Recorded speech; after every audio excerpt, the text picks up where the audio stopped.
Assalamualaikum warahmatullahi wabarakatuh.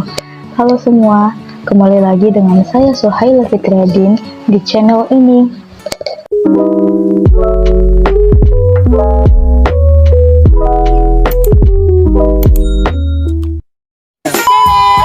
Jadi pada pertemuan kali ini saya akan membahas tentang teori intertekstual pada novel dan film Ayat-Ayat Cinta.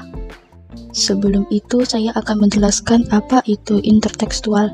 Intertekstual merupakan kajian tentang hubungan suatu teks dengan teks yang lain karena tidak ada teks karya sastra yang begitu saja lahir, melainkan sebelumnya sudah ada karya sastra lainnya. Teori intertekstual memandang bahwa sebuah teks yang ditulis lebih kemudian mendasarkan diri pada teks-teks lain yang telah ditulis orang sebelumnya. Dalam arti, proses penciptaan teks selalu dapat dirunut hubungannya dengan teks-teks lain, baik langsung maupun tidak langsung. Tidak ada teks yang proses penciptaan sekaligus konsekuensi pembacaannya dapat dilakukan tanpa sama sekali berhubungan dengan teks lain yang dijadikan semacam contoh, teladan, kerangka, atau acuan. Objek kajian yang saya ambil dari teori ini yaitu dari novel dan film Ayat-Ayat Cinta karya Habibur Rahman El-Shirazi. Alur yang digunakan dalam novel dan film Ayat-Ayat Cinta yaitu alur maju dan alur mundur atau flashback. Alur yang peristiwanya berurutan mulai dari cerita awal hingga akhir.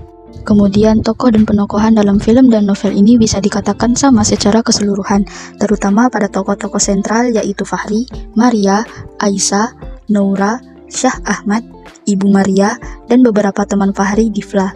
Sedangkan Syekh Ahmad, Iqbal yang merupakan paman Aisyah, pengacara, Yusuf, Nurul, Ibu Fahri, Bahadur, Alicia, Asraf, Ustadz Jalal, dan teman-teman kuliah Fahri merupakan tokoh bawahan yang juga turut mendukung cerita. Latar dari film dan novel Ayat-Ayat Cinta ini secara umum terjadi di Kairo, Mesir. Di kota inilah kisah perjalanan manusia dalam mendapatkan cita dan cintanya berlangsung. Hal yang paling kuat dalam novel Ayat-Ayat Cinta ini yaitu latar bangunan yang kuat dideskripsikan dengan sangat terurai dan jelas. Berbeda dengan novel, latar dalam film ditampilkan secara visual melalui gambar-gambar yang bergerak, berkesinambungan sehingga apa yang kelihatan di layar kaca seolah-olah sedang terjadi dalam kehidupan yang sesungguhnya. Pada gaya bahasa berdasarkan langsung tidaknya makna ditemukan dua kelompok, yaitu gaya bahasa retoris dan gaya bahasa kiasan.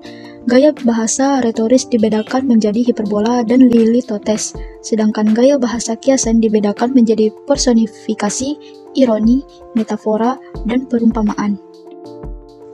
Amanat dari film dan novel Ayat-Ayat Cinta senantiasa taat menjalankan perintah agama dan berpedoman kepada Al-Quran dan Hadis, hormat menghormati, tolong menolong, dan menyayangi sesama manusia, serta sabar menghadapi ujian. Semakin tinggi derajat seseorang, semakin rumit cobaan yang dicoba olehnya.